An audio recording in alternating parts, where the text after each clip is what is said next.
Today we're going to be talking about African American science fiction and fantasy.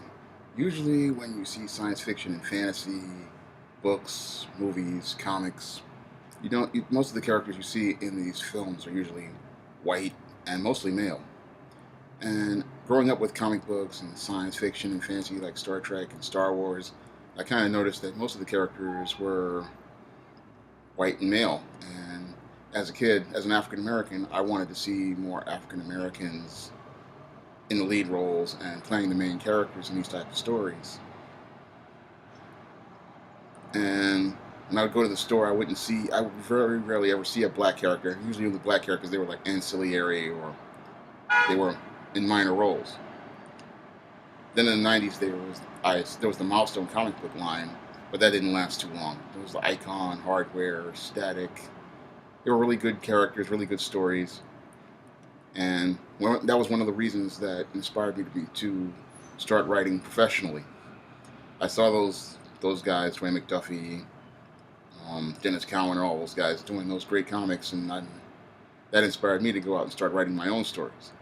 I originally wanted to become a comic book writer when I first started out, but then around 93, 94, the industry totally collapsed, and there was no way for me to get a job in that industry.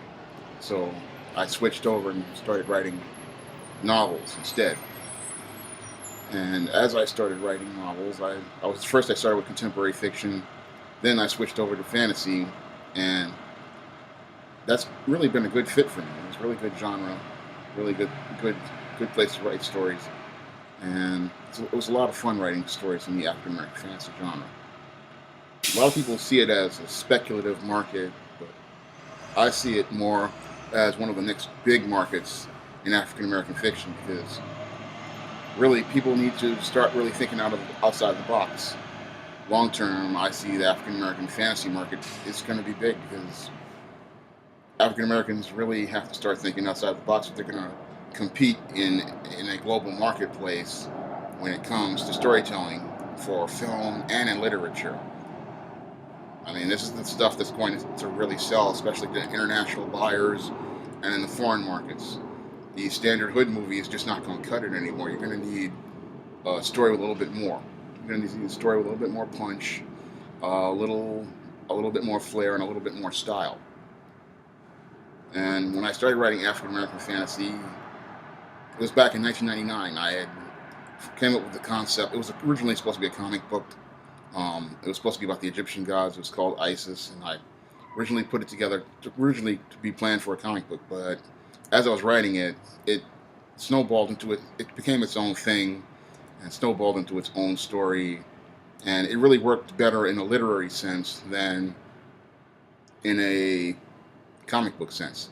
Characters a little bit more three-dimensional, a little bit more complex, and storyline was a little more sophisticated because comic book storytelling has to be a little bit more simple than literary writing. Literary writing can be more complex. And ever since I wrote that story in '99, it was just really exciting. It was really fun to put together. But I wanted to sell it. I couldn't sell it to anyone because there were no publishers available to take it. There were no publishers doing African American fantasy. The market didn't even really exist back then. Right now, it's more of people still call it a speculative market. They call it speculative fiction, but I really believed in it, and I really believed in the ISIS story. I thought it was a great story. And I really wanted to put it out there, so I self-published it back in 2002. And ever since then, it's gotten a lot of positive responses from the community. It's gotten a lot of positive responses from readers, and people really like it. And that really encouraged me to continue the series. And because I originally planned it to be a series similar to Harry Potter, it was going to be ongoing, different stories, different ISIS adventures. It was made for young adults and teen girls, so they could have a hero. Because one day at the dinner table, me and my sister, we were talking, and she told me that there were no African American female superheroes, and I said, "Oh, there aren't any." So I said, "Okay, I'll make one." And that's how I came up with the whole ISIS concept, because I really wanted young black girls to have their own type of superheroine, female that they could relate to and identify with, somebody that had their issues like with hair and other issues and issues with race and identity, because really African American girls, they really do not get that many characters out there for them. And then and I thought this the series was really, and then I put in other issues like broken homes. I put in a little bit of African American history in there. I mean, it was a great book, a great story. And then later on, I started and then later on around 2006, ever expedient, I started doing other. I did another. No, it was not 2006, 2004. I did another ISIS story. This was the prequel called Trial of the Goddess. In this story, we see the trial that ISIS went through. And in this one, I did a little commentary about the mix of American justice system. It's crime and punishment in the realm of the Egyptian gods, but it's really a commentary on the American justice system. I'm sorry. And in this story, we see her being put to trial before she gets banished to the island of solitude. Okay, here I gave you a plot. I gave you a plot point. And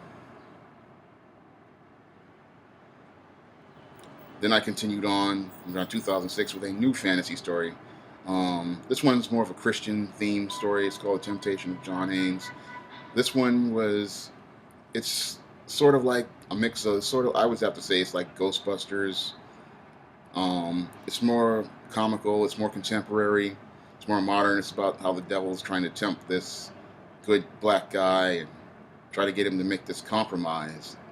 It's a little, it's a lot more contemporary. It's not as fantastical, but I wrote it that way because I wanted new readers to be able to walk into a fantasy story and really, because African Americans it's very limited in the imagination part of the world, the imagination, because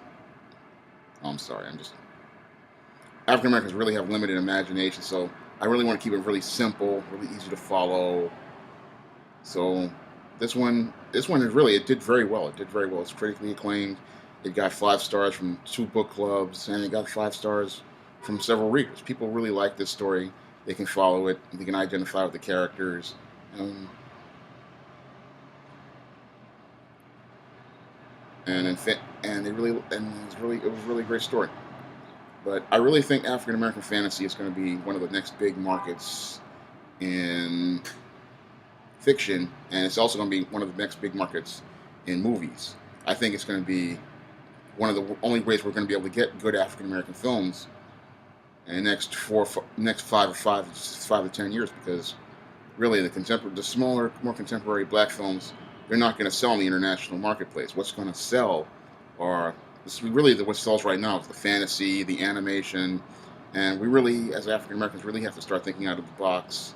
Really have to start thinking about things that are new and different, and really have to start exploring new and different concepts if we're going to reach a larger audience and really access new customers.